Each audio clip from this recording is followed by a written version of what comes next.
Hello everyone, welcome to topper classes. मैं Rosie आ गई हूँ एक नए वीडियो के साथ आपके पास। तो चलिए जानते हैं, आज एक ऐसे टॉपिक के बारे में डिस्कस करेंगे जो कि आप कोई भी एग्जाम से तो उठा के ले आए।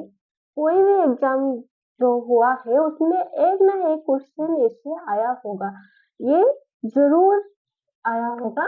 देखिए, सेंसस 2011, सेंसस 2011, इससे हर एग्जाम में सवाल आता है, चाहे वो कोई भी एग्जाम हो। अब उठा के देखेंगे, इसमें एक क्वेश्चन उसमें प्रेजेंट होगा ही होगा। चलिए देखते हैं, इसके बारे में जानेंगे। तो पहले ये जो सेंसस है ये क्या है? सेंसस हम किसे कहते हैं, इसका मतलब क्या है? देखेंगे तो ये जनगणना, जो कि कलेक्टिंग डाटा। पहले तो एक जगह है, एक एरिया लेते हैं, उसमें जो भी कुछ भी लेते हैं, जैसे कि पेन ले जाए, पीपल ले जाए, कुछ भी ले जाए, वहां में वो कितना रेट का प्रेजेंट है कलेक्ट करना है, उतने कितने नंबर ऑफ प्रेजेंट है, हमें वहां से डाटा कलेक्ट करके लाना है, कलेक्ट करना है। देन उस डाटा को एनालाइज करना होता है। देन उस डाटा को एनालाइज करेंगे, वो होता है जो हमारे सेंसस। समझ आ गया है? देखिए, अगर यहाँ पे ये है और इसमें हमारे ये 10 प्रेजेंट है, तो हमें यहाँ पे क्या करना है? सेंसस का मतलब देखेंगे तो यहाँ से कैसे निकालेंगे इसे? तो हम कितने नंबर ऑफ प्रेजेंट है यहाँ पे सारे को काउंट करके एक जगह पे उसका नंबर लिखेंगे। कलेक्ट करना है कितने नंबर ऑफ प्रेजेंट है यहाँ पे। देन उस डाटा, जो डाटा आया होगा, तो सारे डाटा को एनालाइज करेंगे, जो रिजल्ट आएगा वो है सेंसस। याद हो गया? क्या बोली? समझ आ गया? सेंसस कलेक्ट करना है डाटा को, देन उस डाटा को एनालाइज करना है। चलिए देखते हैं नेक्स्ट। ये जो सेंसस है, कलेक्टिंग डाटा एंड एनालाइज, उसे एनालाइज करना होता है। देखिए, ये कितने साल में? तो पहले जब हुआ था, हिस्ट्री देखेंगे। अब इसे सिर्फ समझ लेते हैं, ये जो टाइम पीरियड है कितने साल में।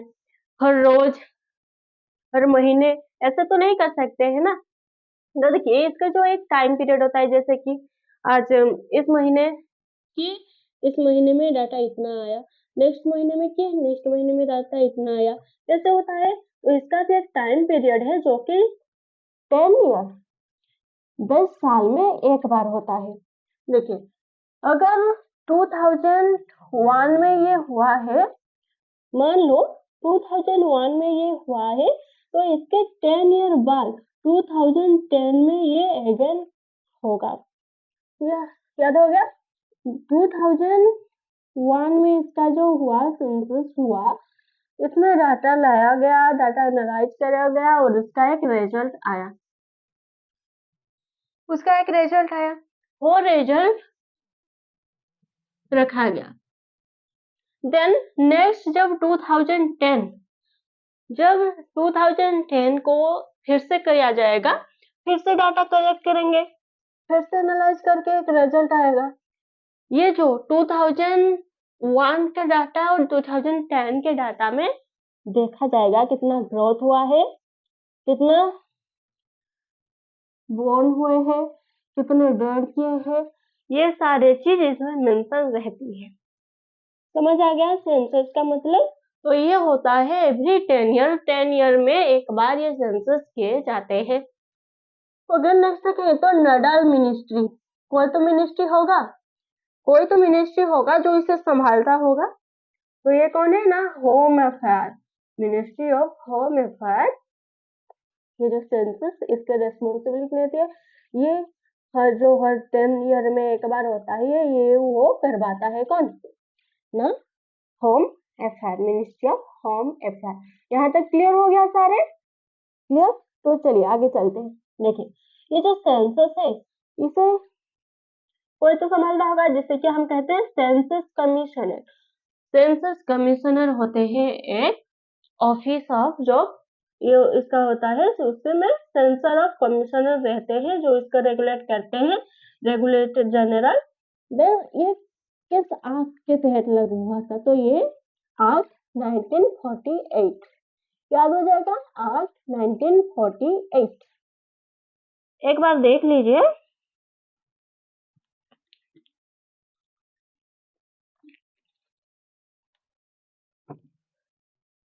ये जो सेंसस है, कलेक्टिंग ऑफ डाटा, हम डाटा लाते हैं, एनालाइज करते हैं, उसे स्टोर करके रखते हैं उसके रिजल्ट को। देन आफ्टर 10 ईयर ये अगेन होता है, सारे पीपुल को काउंट किया जाता है, उसका नंबर लिया जाता है, डाटा हर स्टेट से लाके डाटा कलेक्ट किया जाता है। देन उसके रिजल्ट जो पहले हमारे 10 ईयर पहले जो रिजल्ट किए गए होंगे, उस रिजल्ट के साथ इसे कंपेयर किया जाता है। क्लियर? और इसकी जो नोडल एजेंसी है, सॉरी नोडल मिनिस्टर है, कौन है? Ministry of home affair. Then जो सेंसस है, सेंसस कमिश्नर इसे लेते हैं, करते हैं, रहता है, इसका एक एक पर्सन रहता है, कमिश्नर जो रहते हैं।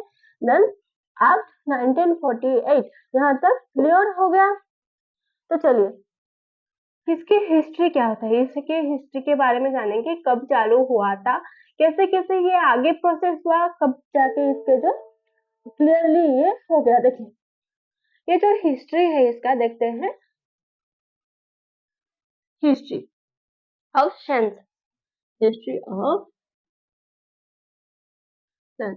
ओके, हिस्ट्री ऑफ सेंसस देखेंगे तो देखिए first complete census Henry welter, किसने किया था? हेनरी वेल्टर ने फर्स्ट इनको टास्क मिला था, इनको टास्क दिया गया, तुम ये काम करके दिखाओ। तो हेनरी वेल्टर जो थे वो फर्स्ट कंप्लीट सेंसस किए थे ना, कहाँ का? एक सिटी का किए थे, उस सिटी का नाम है ढाका। याद हो जाएगा, अब जिसे हम जानते हैं ढाका के नाम से, उसका नाम है ढाका सिटी का। इन्होंने कंप्लीट सेंसस किए थे, जो कि है कब किए थे ना 1813 को ये किए थे। याद हो गया? फर्स्ट जो कंप्लीट सेंसस किया गया था, कब किया गया था? 1830 को किया गया था। किसके द्वारा किया गया था ना? हेनरी वेल्टर के द्वारा किया गया था। और ये कहाँ के जो सेंसस निकाले थे? तो ये ढाका का सेंसस, ढाका सिटी का सेंसस निकाले थे। चलिए आगे देखते हैं। देखिए फर्स्ट ये तो है, और एक बात यहाँ पे, ये जो हेनरी वेल्टर है, इन्हें हम मानते हैं father of Indian census. Father of Indian census हम किसे मानते हैं ना? हेनरी वेल्टर को मानते हैं। याद हो जाएगा, हेनरी वेल्टर को क्या मानते हैं? Father of Indian census. एक मिनट। ओके, आगे चलते हैं। देखिए फर्स्ट नॉन सेक्रोनस जो ये सेंसस हुआ था, ये कब हुआ था? ये क्या इंटरनेशनली ये किया गया था, बट इसमें क्या हुआ था, कुछ छूट गए थे, इसीलिए इसे नॉन सिंक्रोनस बोला जाता है, नॉन सिंक्रोनस बोला जाता है। कब हुआ था ये ना?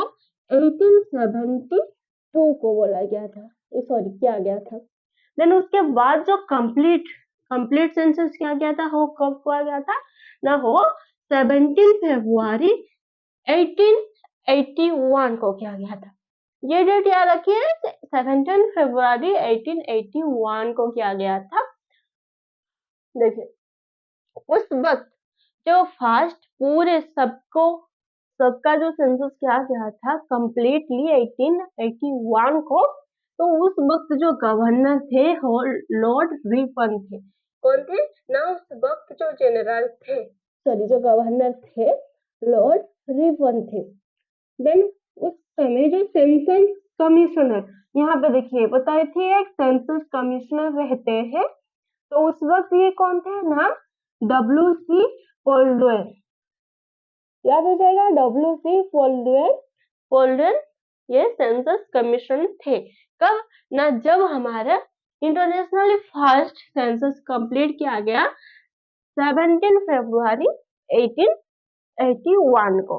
याद हो जाएगा, ये तीनों फर्स्ट कौन किए थे? हेनरी वेल्टर किए थे। कहाँ का किए थे? ढाका सिटी का किए थे। कब किए थे? 1830 को किए थे।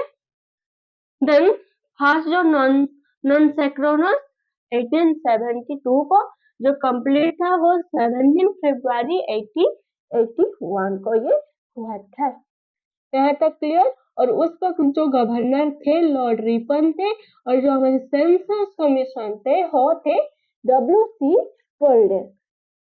कंप्लीट। ओके, चलिए जाते हैं। अभी कहाँ जाते हैं? अभी जाते हैं सेंसस 2011। अब जाते हैं अंदर इसके 2011 में जो हुआ था। ये इतना ज्यादा इम्पोर्टेंट क्यों है कि इस सेंसस से हर एग्जाम में सवाल आता है। क्यों ये इतना ज्यादा जरूरी है एग्जामिनर के लिए कि इससे ही वो सारे सवाल ला रहा है हर एग्जाम में एक ना एक। तो चलिए देखते हैं। देखिए, ये जो 2011 का सेंसस है, उस समय तक जो था ये सबसे बड़ा लार्जेस्ट सेंसस था जितना भी हुआ था अभी तक के। जो 2011 में जो हुआ वो लार्जेस्ट था, सबसे बड़ा था। जैसे लोग बड़े, उस समय ज्यादा लोग थे, ज्यादा मात्रा में लोग थे तो ज्यादा कलेक्ट हुआ, जन ज्यादा डाटा, ज्यादा मात्रा में डाटा आए, देन वो उस वक्त सबसे लार्जेस्ट था, लार्जेस्ट सेंसस था 2011 का। देखिए, सेंसस कमिश्नर, सेंसस कमिश्नर 2011 तक कौन थे ना? MC चंद्रमौली। नाम तो सुने होंगे, MC चंद्रमौली कौन थे? Census commission MC Chandramouli. ये नाम आपने कहीं ना कहीं सुने होंगे, MC चंद्रमौली, इसीलिए मैंने ऐसे बोली कि MC चंद्रमौली की जो नाम है आपने सुना होगा, इसे याद रखने में इजी होगा। 2011 तक का जो सेंसस कमीशन था वो MC चंद्रमौली थे। चलिए नेक्स्ट आते हैं। वहां पे जो स्लोगन था 2011 सेंसस का, जो स्लोगन था क्या था ना? Our census our future, our census our future, ये जो था स्लोगन था। देन देखते हैं टोटल पॉपुलेशन। मैंने बोली सबसे बड़ा जो आज तक के लार्जेस्ट था वो ये सेंसस था, ये बोली। तो कितना था ना? 1.21 बिलियन। टोटल पॉपुलेशन कितना था ना? 1.21 बिलियन का था।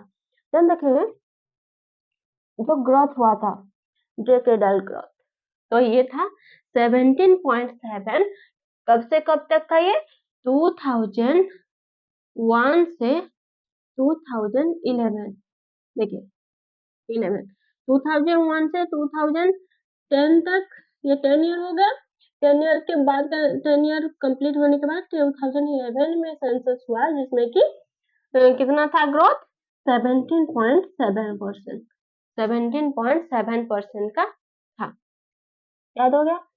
देन चलिए देखते हैं नेक्स्ट। इसकी जो यहाँ पे आते हैं पॉपुलेशन देखते हैं पहले। जो 2011 का जो पॉपुलेशन रेट था, किस स्टेट में सबसे ज्यादा पॉपुलेशन था? सारे स्टेट के जो डाटा है वो कलेक्ट करेंगे, सारे स्टेट के डाटा कलेक्ट करके देन एक रिजल्ट लाएंगे ना, उस हिसाब से हम चलिए देखते हैं जो इंडिया का किस स्टेट में सबसे ज्यादा पॉपुलेशन है।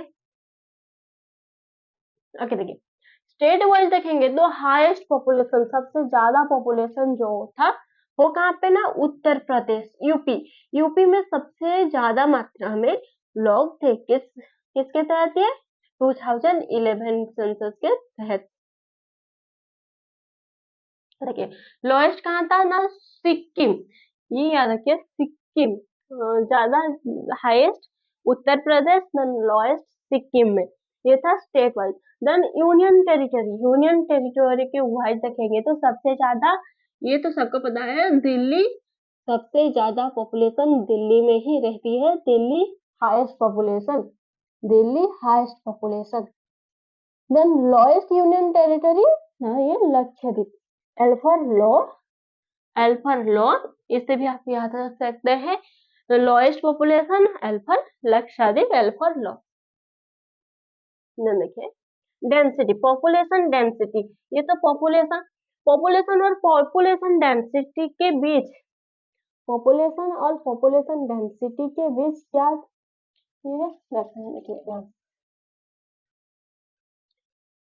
देखिए पॉपुलेशन ये एक एरिया है, ये एक एरिया है, यहाँ पे रहते हैं 5%, यहाँ पे रहते हैं 10%, यहाँ पे 5, यहाँ पे 10। तो देखिए यहाँ पे जो 5% रहते हैं वो उनके बीच कितने कितने गैप है, गैप है, बट इनके बीच गैप है बहुत कम है और यहाँ पे ज्यादा है। देखिए तो डेंसिटी का मतलब जो यहाँ पे है कम पॉपुलेशन है बट एरिया इसका ज्यादा है, पॉपुलेशन कम है बट एरिया जो इसके है ज्यादा है, तो यहाँ पे डेंसिटी लो रहेगा क्योंकि यहाँ पे एरिया ज्यादा है और पॉपुलेशन कम है, फ्रीली रह पा रहे हैं। देखिए यहाँ पे जो है एरिया सेम है, इसके साथ एरिया सेम है बट पॉपुलेशन जो है ज्यादा है, पॉपुलेशन ज्यादा है तो इसकी डेंसिटी हाई रहेगी, डेंसिटी घनत्व, यहाँ पे ज्यादा लोग कंजेस्टेड होकर रह रहे हैं, यहाँ पे कम लोग रह रहे हैं, इसलिए इसकी डेंसिटी ज्यादा होगी। पॉपुलेशन और पॉपुलेशन डेंसिटी जो इसमें आपको पता चल गया होगा। तो देखिए पॉपुलेशन डेंसिटी जो है 382% पर स्क्वायर किलोमीटर जो था 2011 में कितने ना थे 382% रहते थे का और स्क्वायर किलोमीटर, किलोमीटर वाइज 382% रहते थे। तो देखिए इसके हिसाब से हाईएस्ट जो है कहाँ है ना, बिहार बहुत छोटा एरिया और वहाँ पे बहुत ज्यादा लोग रहते हैं, इसीलिए पॉपुलेशन डेंसिटी में हाईएस्ट कौन गया है ना, हाईएस्ट गया है बिहार। याद हो जाएगा पॉपुलेशन जो डेंसिटी में हाईएस्ट गया है बिहार। देन लोएस्ट कौन गया है ना, अरुणाचल प्रदेश। अरुणाचल प्रदेश में क्या हुआ है ना, बहुत एरिया में है बट वहां पे लोग बहुत कम रहते हैं, इसीलिए लोएस्ट में गया है अरुणाचल प्रदेश। ये दो क्लियर हो गए। डेंसिटी वाइज बिहार हाईएस्ट में जा रहा है, highest population. Then density wise जो अरुणाचल प्रदेश है वो लोएस्ट पॉपुलेशन में जा रहा है। चलिए देखिए यूनियन टेरिटरी, तो ये जो यूनाइटेड टेरिटरी है, यूनाइटेड टेरिटरी में दिल्ली पॉपुलेशन में भी दिल्ली ही है और पॉपुलेशन डेंसिटी में भी दिल्ली ही हाईएस्ट पे है। यूनाइटेड टेरिटरी में लो जो है Andaman and Nicobar island, Andaman and Nicobar island low density, low population density पे जा रहा है। याद हो जाएगा ये। एक बार ये दोनों को पॉपुलेशन और पॉपुलेशन डेंसिटी को एक बार याद कर लेते हैं। देखिए पॉपुलेशन जो है हाई स्टेट वाइज जाता है उत्तर प्रदेश, देन जा रहा है लोएस्ट में सिक्किम, हाईएस्ट में उत्तर प्रदेश, लोएस्ट में सिक्किम, देन यूनाइटेड टेरिटरी में जा रहा है हाईएस्ट दिल्ली। याद रखिए हाईएस्ट पॉपुलेशन में भी दिल्ली जा रहा है, हाईएस्ट जो डेंसिटी पॉपुलेशन डेंसिटी में भी दिल्ली ही आ रहा है, सबसे ज्यादा लोग दिल्ली में ही स्टे कर रहे हैं। देन देखेंगे next lowest population, United territory में जो लोएस्ट जा रहा है वो लोअर लक्षद्वीप, लोअर लेस भी याद रख सकते हैं। देखिए then density wise highest Bihar जा रहा है, then lowest Arunachal Pradesh, united territory highest Delhi जा रहा है और united territory lowest Andaman and Nicobar island जा रहा है। इतना चीज याद रख लीजिए, याद हो गया, समझ आ गया। चलिए आगे बढ़ते हैं। देखिए नेक्स्ट है SC एंड ST। लोएस्ट क्या है, SC एंड ST। इनके पॉपुलेशन रेट देखेंगे तो percent of SC in India, India में कितने परसेंट ऑफ SC जो है वो है 16.6%, कितना है ना 16.6% है। देन देखेंगे परसेंट ऑफ ST कहाँ पे ना, इंडिया पे, तो देखेंगे ये कहाँ 8.6। SC का मात्रा 16.6% और जो एससी है तो सॉरी एसटी है 8.6%। चलिए चलते हैं, ये तो टोटल ओवरऑल इंडिया का इतना है। तो देखेंगे जो स्टेट वाइज है हाईएस्ट एससी कहाँ रहते हैं ना, ये उत्तर प्रदेश में प्रेजेंट है।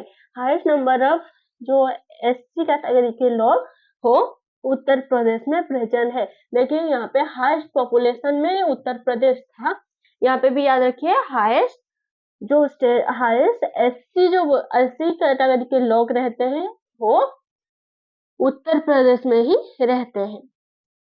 नेक्स्ट देखते हैं तो हाईएस्ट एसटी के लोग जो है उत्तर प्रदेश मध्य प्रदेश में रहते हैं। तो ये दो याद रख सकते हैं।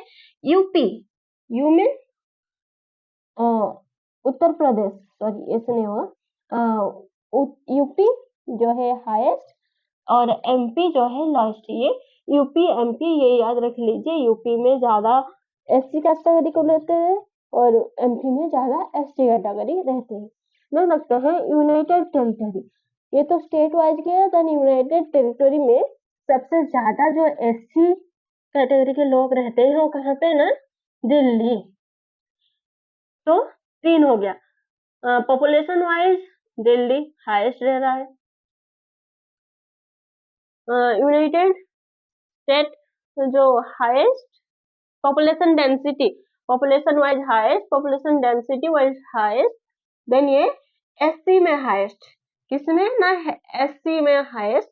और एसटी में जो है वो लक्षद्वीप में सबसे ज्यादा एसटी के लोग रहते हैं, एसटी कैटेगरी के लोग रहते हैं। क्लियर है यहाँ तक?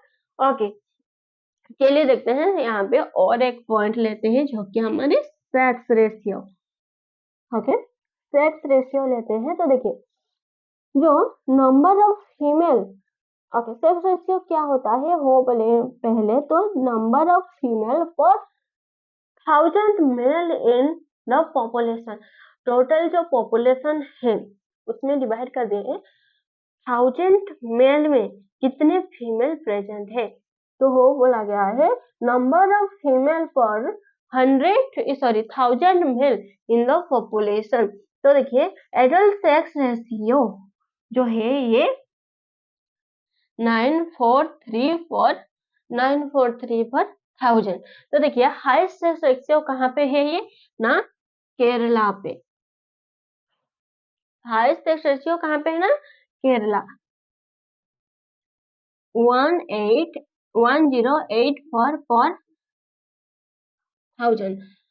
1000 मेल में 1084, 1084 फीमेल पर 1000 मेल। टोटल कितना है 943 फीमेल पर 1000 मेल। देन लोएस्ट कहाँ है ना, लोएस्ट हरियाणा। यहाँ पे कितना है ना, यहाँ पे है 879 पर 1000 मेल। देन ये हो गया स्टेट वाइज, केरला सबसे ज्यादा, देन लोएस्ट में हरियाणा आ रहा है सेक्स रेशियो में। Then highest sex ratio union territory, तो यूनाइटेड टेरिटरी में पांडिचेरी है, कितना है 1037 पर 1000 फीमेल, 1037 फीमेल पर 1000 मेल। और जो lowest United territory Daman and Diu, यहाँ पे 618 फीमेल पर 1000 मेल। सबसे कम कहाँ पे है ना, डामन दीव पे सबसे ज्यादा कम। प्रत्येक जो 1000 मेल रहते हैं उनमें कौन 618 ओनली फीमेल है। ओके ये हो गया सेक्स रेशियो। एक बार देख लीजिए जो अडल्ट रेशियो है टोटल है 943 पर 1000 मेल। और ये जो है सबसे ज्यादा केरला में है, हाईएस्ट पे है केरला जो 1084 पर फीमेल पर 1000 मेल। और ये लोएस्ट हरियाणा 879 फीमेल पर 1000 मेल। हाईएस्ट यूनाइटेड टेरिटरी में पौंडीचेरी 1037, लोएस्ट दामन दीव जो कि है 618। ओके, नेक्स्ट चलते हैं, लास्ट देखेंगे literacy ratio in literacy rate in India. साक्षरता, क्या बोलते हैं इसे? साक्षरता, लिटरेसी रेट। तो देखिए टोटल कितना है? Total literacy rate in India 74.4%। याद हो जाएगा, जो टोटल लिटरेसी रेट है, total literacy rate of India 74.4। तो इसमें मेल जो है 81.14% और फीमेल जो है वो बहुत ही कम है, 65.46%। याद हो जाएगा, लिटरेसी रेट टोटल है 74.4, उनमें से जो मेल है वो है 81.14 और जो फीमेल है वो है 65.46%। चलिए आगे चलते हैं। तो देखिए हाईएस्ट लिटरेसी रेट इन कौन सा स्टेट में सबसे ज्यादा लिटरेसी रेट है? तो देखिए यहाँ पे केरल था जहाँ पे सबसे ज्यादा किया था। सेक्स रेशियो पे जो देखे थे वहां पे 1084 फीमेल थे, कहाँ पे ना 1000 मेल के अंदर, पर मेल 1000 मेल कितना था ना 1084 फीमेल पर 1000 मेल थे। तो वहीं पे ही जो लिटरेसी रेट है, लिटरेसी रेट वही केरल पे ही सबसे ज्यादा है। कितना है ना 93.91%। कितना है ना 93.91% लिटरेसी रेट है ये कहाँ पे ना, ये जो केरल पे। और सबसे लोएस्ट जो लिटरेसी रेट है वो कहाँ है ना, बिहार पे है। कितना है ना, यहाँ पे है 61.8। तो देखिए यहाँ पे बिहार कहाँ था ना, सबसे ज्यादा यहाँ पे क्या है, जो डेंसिटी, पॉपुलेशन डेंसिटी सबसे ज्यादा है। डेंसिटी वाइज बिहार में सबसे ज्यादा है पॉपुलेशन डेंसिटी। और यहाँ पे देखेंगे तो बिहार दो जगह आ गया। यहाँ पे एक लिटरेसी, लोएस्ट लिटरेसी में बिहार 61.8% है। याद हो जाएगा, ये दोनों को कनेक्ट करके याद कीजिए। देन चलिए यूनाइटेड टेरिटरी वाइज जो हाईएस्ट लिटरेसी पॉइंट रहता है, हाईएस्ट लिटरेसी पॉइंट हो है लक्षद्वीप। यहाँ पे कितना होता है, जो लक्षद्वीप में है हो ओके 91.85 लिटरेसी रेट है। कहाँ पे ना, ये लक्षद्वीप पे। और एक बात यहाँ पे मार्क कीजिए, जो लक्षद्वीप आया था कहाँ आया था ना, यूनाइटेड टेरिटरी में। यहाँ पे सबसे कम पॉपुलेशन रहते हैं, लोएस्ट पॉपुलेशन में आया था लक्षद्वीप। देन और एक आया था जो यहाँ पे एसटी कैटेगरी के लोग सबसे ज्यादा रहते हैं, लोएस्ट एसटी कैटेगरी। देन ये लोएस्ट पॉपुलेशन में ये दो जगह आया था। और ये तीसरा आया जो कि हाईएस्ट यूनाइटेड टेरिटरी में हाईएस्ट लिटरेसी रेट रहता है, जो कि कितना 91.85 है। देन देखेंगे तो lowest literacy rate United territory में, लोएस्ट जो लिटरेसी रेट वो है दादरा एंड नगर हवेली। दादरा एंड नगर हवेली, याद हो जाएगा। हाईएस्ट में है लक्षद्वीप, लिटरेसी पॉइंट हाईएस्ट में है लक्षद्वीप, देन लोएस्ट में है दादरा एंड नगर हवेली। तो ये था टोटल सेंसस 2011 के सारे पॉइंट्स हमने कवर किए हैं। एक पॉइंट ऐसा नहीं होगा कि इसमें जो हमने पढ़े हैं आज ऐसा पॉइंट एक नहीं होगा जो एग्जाम में आया नहीं होगा। तो इस सारे को ध्यान में रखिए, ध्यान से याद कीजिए और एग्जाम में जाइए, देन एग्जाम क्लियर कीजिए। मिलते हैं एक नए वीडियो में। Thank you.